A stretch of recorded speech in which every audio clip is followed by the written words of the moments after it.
हुई कहानी खून से लिखी हुई है।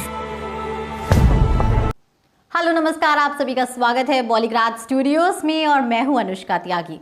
कुछ दिनों पहले एक खबर आई थी कि प्रशांत नील ने सलार के किसी कास्ट मेंबर को मीडिया से इंटरेक्ट करने से मना कर दिया है ताकि कोई अहम चीज बाहर ना आ जाए और मूवी स्पॉइल ना हो जाए। और लेकिन दोस्तों, उनका ऐसा करने के पीछे की वजह एक कास्ट मेंबर खुद ही थी और वो थी श्रेया रेड्डी, जिन्होंने एक इंटरव्यू में कहा Prashanth Neel is creating a world like that of Game of thrones.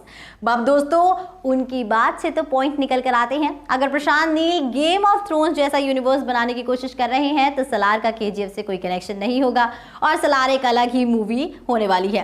लेकिन दोस्तों, जहां पर सभी अंडरवर्ल्ड के थ्रोन के लिए लड़ाई करेंगे और दूसरा पॉइंट ये निकल कर आता है कि सलार सीधी सीधी केजीएफ से कनेक्टेड है और यहाँ पर जो थ्रोन की बात हो रही है वो थ्रोन है केजीएफ, जिसे सभी पाना चाहते हैं और सलार भी उसे पाना चाहता है और इसलिए सलार रॉकी का फ्रेंड नहीं होगा, वो उसका दुश्मन होगा।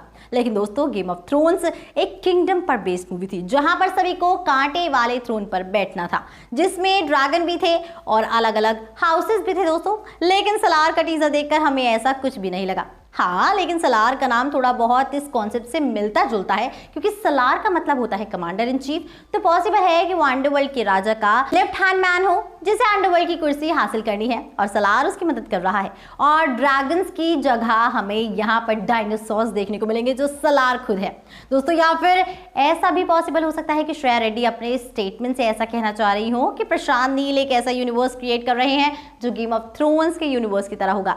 जैसे उस सीरीज का हर एक एपिसोड गेम चेंजर था, ऐसे ही सलार में भी हर एक मोड़ पर ट्विस्ट और टर्न्स होंगे। और जैसे कि हम सब जानते हैं दोस्तों कि सलार केजीएफ से स्केल में बड़ी है और भले ही हमें देखने में केजीएफ जैसी लग रही है, लेकिन दोस्तों इसका एक्शन, इसका स्केल और इसका बजट तीनों ही केजीएफ से ज्यादा है।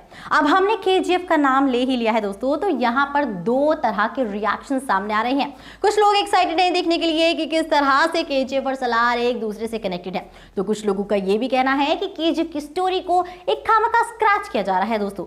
और अगर सलार उतनी अच्छी साबित नहीं हुई जितनी इससे एक्सपेक्टेशंस लगाई जा रही हैं, तो इसका सीधा सीधा असर होगा केजीएफ 3 पर और ये फिल्म केजीएफ को स्पॉइल कर देगी। और फिलहाल देखा जाए तो केजीएफ की वजह से ही डेट चेंज हो गई है। अब सलार 28 सितंबर को नहीं आएगी, या तो नवंबर में आएगी या फिर दोस्तों दिसंबर में। धीरे धीरे इस फिल्म की हाइप भी कम होती चली जा रही है, इसलिए प्रशांत नील को अपना हर एक कदम फूक फूक कर रखना पड़ेगा दोस्तों, क्योंकि अगर सलार के जो फ्रेंचाइजी का हिस्सा है तो सभी के स्टैंडर्ड हाई लेवल के हैं और प्रभास की पिछली हिस्ट्री देखकर कुछ कहा नहीं जा सकता। अब आपका इसके ऊपर क्या कहना है कमेंट सेक्शन में जरूर बताइएगा। हमारी आज की राइटर है मनीषा विधानी।